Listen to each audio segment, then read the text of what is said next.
20 de noviembre del 2020. Es la fecha que estamos justamente transmitiendo este programa y es una de las fechas en las que las nuevas generaciones tienen que entender, saliendo de los libros de texto, lo que pueden de alguna manera los maestros hablar sobre un espacio que ha trascendido a las naciones en personajes que se han convertido en íconos de liderazgo. Esta noche vamos a hablar acerca de la Revolución Mexicana. Los mitos, las realidades, las leyendas y todo aquello que no necesariamente viene en los libros de texto, considerando que ahí está la historia que ha sido escrita por los ganadores. José Luis Ortiz es historiador y se ha dado a la tarea, entre otras cosas, de investigar más allá, insisto, de lo que las líneas de la historia nos dictan. José Luis, ¿cómo estás? Bienvenido, buenas noches. Ramiro, muchísimas gracias. Un saludo a tu amable y culto auditorio y gracias por darle voz a los desvalidos. Aquí tenemos a uno de los personajes ícono, ¿no? Que tú además admiras mucho. El gran Emiliano Zapata, el Atila, el caudillo del sur. ¿Era bueno, era malo? ¿Y por qué no tenemos aquí al otro, que es Pancho Villa? Bueno, yo creo que son dos cosas muy distintas. Todo el mundo cree que Emiliano Zapata y Villa es lo mismo. Zapata, le sobraron ideales, le faltaron generales. A Villa es a la inversa, le sobran generales, pero le faltan ideales. Villa se mete en la revolución por las circunstancias. Entra porque realmente quería defender. En Anenecuilco, su pueblo, ahí está la hacienda del hospital, que era la hacienda más importante de América Latina, donde se puso el primer ingenio con maquinaria brasileña. Tenían más de 3,000 hectáreas sembradas de caña con riego y así andaban invadiéndole los orales a los naturales de Anenecuilco. Y a Zapata le encomiendan que defienda los títulos de propiedad para que esas tierras devuelvan a sus dueños originarios, que eran los habitantes de Anenecuilco. Y así es como surge Emiliano Zapata. Emiliano Zapata, entonces, ha sido un hombre del cual los historiadores han dicho todo, o como siempre has dicho en las entrevistas que he tenido la oportunidad de tener contigo, un hombre de luces y sombras. Yo creo que son de luces y sombras, como que cada personaje tiene un biógrafo, ¿no? Pero Emiliano Zapata para mí es de los caudillos más puros que ha tenido México. Sin embargo, con poca educación. No, Emiliano Zapata, en aquel entonces la primaria llegaba prácticamente a tercer o cuarto año. Ya. Y en la primaria se llevaba una materia o se llevaba cómo llevar un libro de Hacienda. Y Emiliano Zapata se debía llevar un libro de Hacienda. Como la matemática. Por decir algo. Ajá. Francisco Villa es ignorante, él aprende a leer y a escribir prácticamente cuando lo meten a la cárcel en Lecumberri, cuando lo iba a fusilar Victoriano Huerta en Chihuahua por desobediencia, y ya estaba Madero en el poder, no era presidente, y él ordena que no lo fusile, que lo manden y se lo traen preso, y se lo traen preso a Lecumberri. Y ahí es donde él aprende a leer y escribir. Pero son dos cosas totalmente opuestas, ¿eh? Sin embargo, ¿Cómo nacen estos dos personajes en el movimiento? Es decir, ¿eran hijos de acaudalados? ¿Eran políticos de la región? ¿Qué sabemos de ellos respecto a lo que ahora muchos les guardan culto y agradecimiento? Francisco Villa nace en la hacienda del Gogojito. Él tiene una hermana de nombre Martina. Y hay las voces del viento de la historia, dicen que unos dicen que el administrador de la hacienda, otros que el hijo, otros que el dueño, le dieron una estrujada a Martina. Y Martina llega a su casa toda despeinada. Y Francisco Villa va y consigue una pistola con un primo hermano, una pistola de un tiro. Y le da un balazo en la pierna. Entonces las defensas rurales lo persiguen y él se va a la sierra de límites de Chihuahua con Durango y se junta con los malhechores, robadores de ganado. Y parece que la chamba que tenía Francisco Villa, él bajar a Chihuahua a vender la carne seca o la carne. Ese es como surge Francisco Villa. Y él tuvo relación con don Abraham González en Chihuahua. Y don Abraham González es el que lo presenta con Francisco y Madero. Pero hay una cosa muy curiosa. ¿Quién traicionó a quién? ¿La revolución a Pascual Orozco o Pascual Orozco a la revolución? Villa fue ayudante de Pascual Orozco en la toma de Ciudad Juárez. Todo el mérito es de Pascual Orozco. Pero ¿por qué no nos vamos un poquito atrás de cómo inicia y por qué inicia? Porque en todos lados te han dicho que don Porfirio es el responsable. Por don Porfirio es el responsable. responsable de la revolución. Pero esto empieza yo creo desde 1904 se empieza a gestar. La economía del país empieza a deteriorarse un poquito. Acuérdate que en 1645 se funda la Casa de Moneda en México. Así es. Una casa importantísima, pero fue importantísima por la plata, por la gran plata que se produce en México. La Casa de Moneda le hizo moneda a casi a todo Centroamérica y le hacía a Europa y a Japón, les hacía moneda de plata. Entonces se empieza a ver, pero lo que viene a convulsionar totalmente el país es el movimiento de Cananea. Y ahí surge un gran mexicano, un gran jalisciense, que es don Manuel Macario Diegues. Don Manuel Macario Diegues es el que promueve la huelga de Cananea. Y es el primero que visita las tinajas de San Juan de Ulúa. Cuando prácticamente termina la primera revolución, que fue muy corta, y que la gana Pascual Orozco con la toma de Ciudad Juárez, don Manuel M. Diegues regresa y es presidente de Cananea. Y también el suceso de los telares de Río Blanco, que se da en 1905, tiene mucho que ver de por qué se empieza a gestar el movimiento. La revolución no la diseñó Madero, ni Villa, ni Zapata. El gran ideólogo son cuatro gentes: Antonio Villarreal, Luis Cabrera, Ponciano Arriaga y el zapatista Antonio Soto y Gama.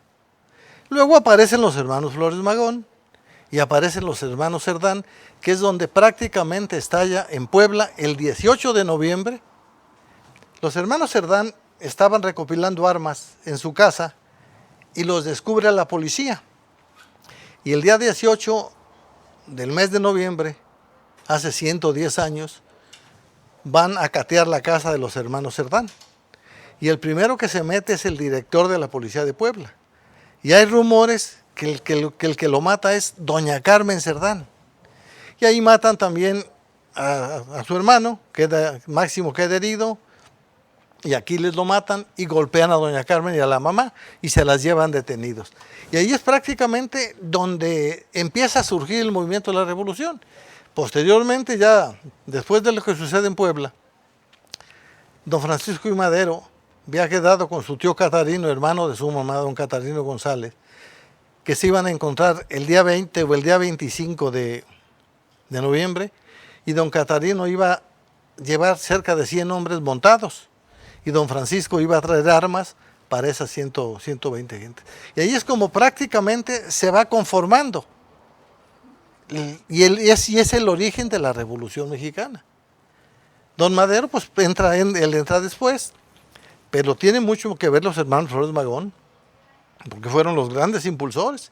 Y después don Francisco I. Madero acaba traicionando a Ricardo.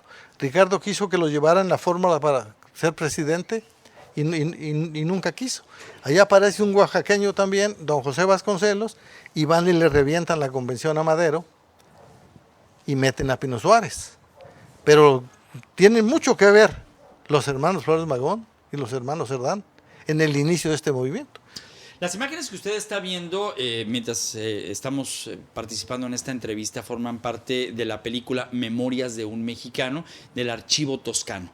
Es la Revolución Mexicana el único filme auténtico, original, que fue justamente así, seguido por un hombre que decían había sido contratado para que esto quedara en la historia. Estas son imágenes originales.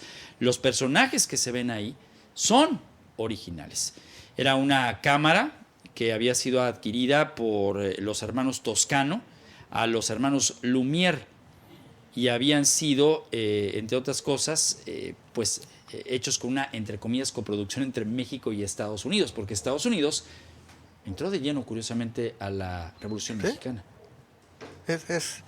Bueno, prácticamente Estados Unidos, lo que yo le comentaba, él apoyó, acuérdate que Francisco Villa, cuando se gana la primera revolución, se controla en Ciudad Juárez. Y el gran afecto que le tenía Obregón a Zapata, él no se explicaba cómo, porque Zapata dicen que nunca llegó a traer más de 4 o 5 mil hombres. Sin recursos y con pocos hombres, ¿cómo se pudo mantener? Y a tres jornadas a caballo de la capital del país. Porque Villa controlaba una frontera. Obregón y Calles controlaban la otra frontera. Entonces Emiliano está prácticamente en el centro y él se va subiendo de lo que puede recolectar. Pero si analizas tú con calma la primera revolución, que fue muy corta, esa revolución la gana Pascual Orozco. ¿Fue fallida o fue corta? No, es que prácticamente dicen que la masada de la discordia era don Porfirio. Hay versiones de que uno de los hermanos Flores de Magón que estaba estudiando Derecho, antes de que estallara lo de Ciudad Juárez, pasan gritándole, don Porfirio vivía en la Casa de la Moneda número 10, pasan gritándole en su casa, fuera dictador y fuera dictador. Dicen que don Porfirio empezó a ver que realmente si con su renuncia se apaciguaba el país y se terminaba esto. Fue muy sonado, fue muy corto porque la toma de Ciudad Juárez, inclusive Pascual Orozco ni autorización le pidió a Francisco Madero. Y Villa es el ayudante de Pascual Orozco en la toma de Ciudad Juárez. Y ahí prácticamente se enemista Pascual Orozco con don Pancho Madero porque el general perdedor lo iban a fusilar. Se entera don Francisco y Madero, él se viene en un carro que estaba él estaba en El Paso, Texas, y estos estaban en El Paso del Norte, hoy Ciudad Juárez, y él viene y se los quita y se los lleva en su carro y lo pasa y lo deja que se vaya a Estados Unidos. Dicen que Pascual Orozco estuvo a punto de matarlo, inclusive Francisco Villa le puso la pistola a don Francisco y Madero. Pero eso es prácticamente con la toma de Ciudad Juárez se gana la primera revolución. En ese México ya había automóviles, estaba el tren, el telégrafo, es decir, era un México comunicado. Ya estaba el ferrocarril completo. Don Francisco y Madero, acuérdate que don Francisco Madero, la familia Madero era de las familias, tenían el 6º lugar de riqueza. Su abuelo fue gobernador de Nuevo León y gobernador de Coahuila. Él fue el que trajo el algodón a México. Y él trajo la primera destilería, ¿Sí? la famosa destilería de Parras, instalada en San Pedro de las Colonias. Pero la fortaleza de don Evaristo Madero, él tenía mil recuas, por decir algo, y carretas y diligencias, que era lo fuerte de él. Pero aquí hay un dato muy curioso. Don Evaristo Madero era muy amigo de don Porfirio. Y don Francisco y Madero, su nieto, le pide que le dé una carta para que lo reciba. Y las voces del viento de la historia dice que él va a pedirle la vicepresidencia, a decirle que si lo lleva en la fórmula, que en lugar de Corral, que es el que se rumoraba que iba a ser el presidente. Esto todo antes de que estallara la revolución. Entonces, las voces del viento de la historia dicen que él fue y le pide la vicepresidencia. Y don Porfirio lo recibe, lo atiende y dijo, mira muchacho, la política es para la gente grande y para la gente seria. Salúdeme a tu abuelo y que Dios te bendiga. Entonces él llega con su abuelo y le recibe, me atendió, dijo, me juzgó de loco, pero yo lo voy a derrotar. Dicen que don Evaristo le dijo, haz de cuenta que un microbio quiere tumbar a un elefante. Y en efecto el microbio acabó tumbando al elefante. Ese es más o menos el contorno como se fue generando. Y repitiendo, si analizas la primera revolución, es demasiado corta la revolución. Claro. Prácticamente fue el alboroto, fue lo de la toma de Ciudad Juárez. Y fíjate qué curioso es la historia. Venustiano Carranza. Pero me voy un poquito atrás. Victoriano Huerta, el Chacal, ha sido el mejor promedio que ha tenido el colegio militar.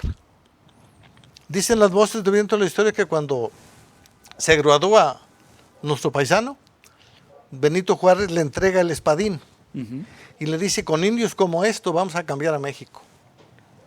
Él prácticamente, dicen que el general que más matemáticas sabía era el Chacal Victoriano, y él funda la División del Norte. Y Francisco Villa anduvo a la sombra de Victoriano Huerta. Victoriano Huerta estuvo a punto de fusilarlo. Si el telégrafo hubiera estado 100 pasos más de distancia de donde iban a fusilar a Francisco, lo fusilan. Y es que ahí los que dicen, bueno, pues si todo mundo podemos llorar, si hasta Villa lloró. Dicen que Villa era un mar de llantos cuando lo iba a fusilar a Victoriano Huerta. Es una anécdota porque supuestamente Villa agarró una yegua de un español y no la quería entregar. el español va con Victoriano Huerta y le dice, oiga, mi yegua la tiene fulano de tal. Entonces, Huerta ordena que vayan por Francisco Villa. Y dicen que Francisco Villa tenía calentura y en ese entonces las curaban con las famosas friegas. Los embarraban de sebo y los tapaban para que sudara. Dicen que le dijeron, dice mi general Huerta que si que lo quiere ver, dígale que en cuanto me recupere, que estoy enfermo, voy. Entonces Victoriano Huerta, borracho, él personalmente viene y se los lleva directamente a formar el cuadro. Ahí Raúl Madero interviene ante don Francisco y con un telegrama él ordena que no lo fusilen, que lo tomen preso y lo dejan a la Ciudad de México. Y él se viene a Lecumberri y es donde Francisco Villa sabe leer y escribir. Ese es más o menos el primer panorama. Pero ya te metes en la segunda revuelta, después de que la famosa Convención de Aguascalientes no se pudo llevar a cabo, y empieza la Venustiano Carranza, a la muerte de Madero. Fíjate que Venustiano Carranza yo no creo que tiene nada que ver con la revolución. Él se adueñó de la revolución. Dicen que al primer personaje que don Francisco I. Madero invitó a la revolución fue a Venustiano Carranza, siendo senador de la República. Pero dicen que don Porfirio nunca le tuvo confianza y le pidió como 10 veces que quería ser gobernador de Coahuila y nunca quiso. Y es gobernador cuando don Francisco es presidente. Pero hay como unas 16 cartas, cuando estaba en Cuba Francisco I. Madero, le escribió bastante invitándolo a Venustiano Carranza. Y personalmente lo invitó 1000 veces. Y también hay gente que diga de las luces y las sombras, que si no hubiera sido Victoriano Huerta el que le hubiera tumbado a Madero, hubiera sido el reaccionario de Venustiano Carranza. Venustiano Carranza, en efecto, siendo gobernador, es el primero que desconoce a Victoriano Huerta y se lanza a la lucha. Pero Victoriano Carranza tiene solamente dos combates y lo derrotan en los dos. Y él se va a buscar a Calles y a Obregón agua prieta y dicen que llega a Sonora casi en harapos y con cerca de 20 hombres. Y ahí eso es donde los conoce él y se fortalece con ellos. Y ahí es donde traba la gran amistad, sobre todo con Álvaro Obregón.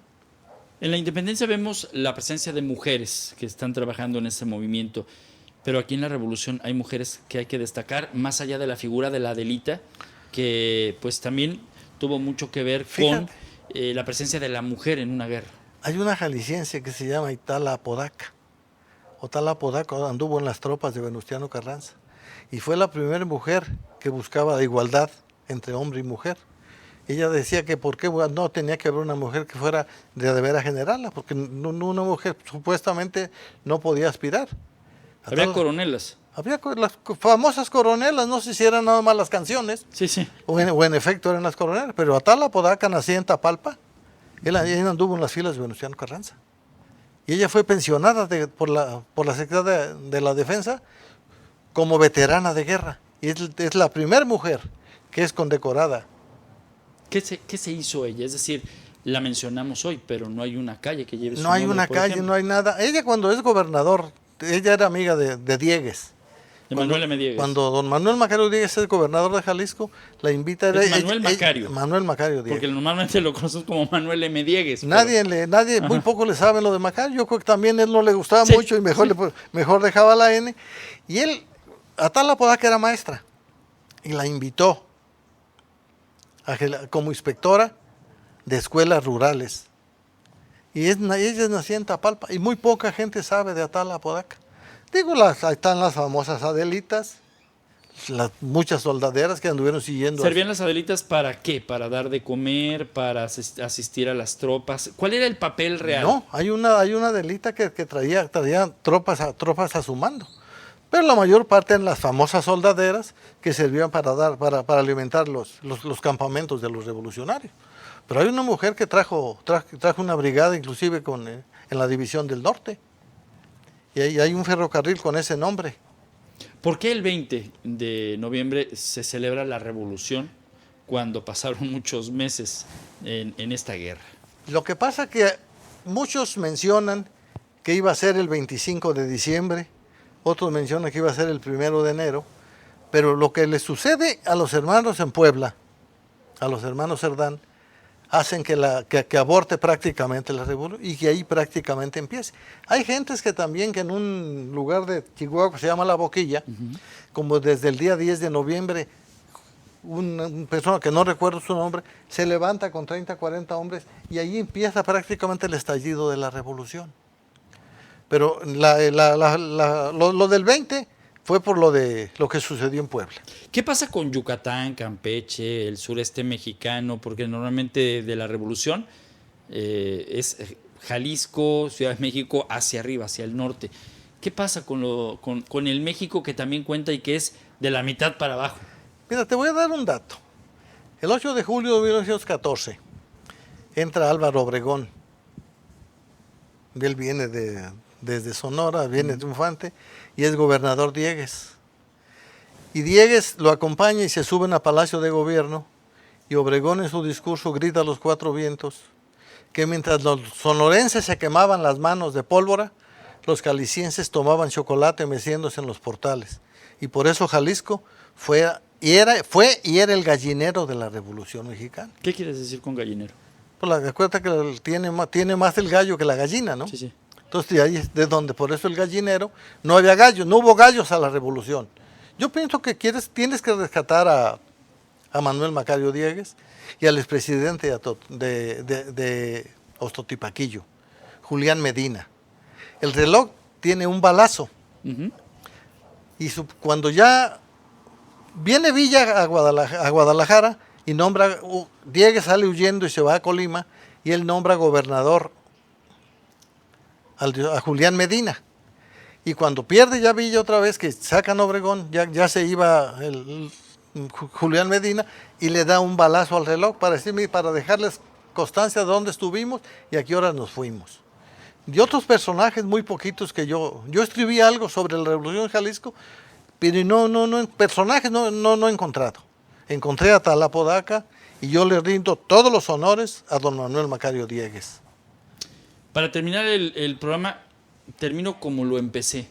Este personaje que pues tiene también una frase legendaria que más que frase creo que es parte de poder entender, entre otras cosas, lo que somos. De pronto decimos, la tierra es de quien la trabaja.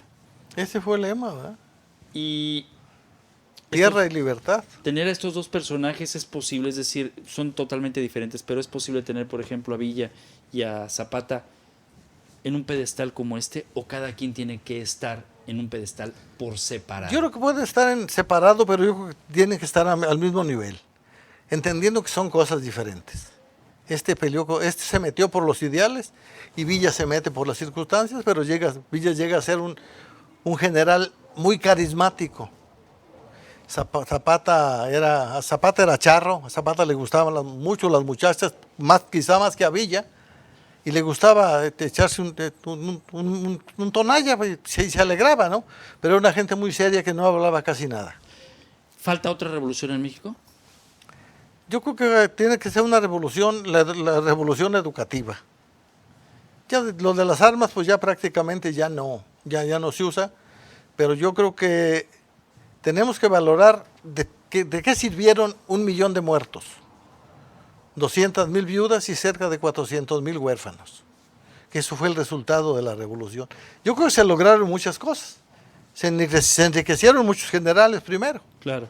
Pero los que realmente fueron a luchar y a comer tortillas con sal, pues no les tocó prácticamente nada. Nada más los rescoldos y la amargura de haber participado y no tener absolutamente nada. José Luis, te aprecio muchísimo que nos hayas acompañado esta noche. Samiro, se fue el tiempo muy rápido, ¿por qué?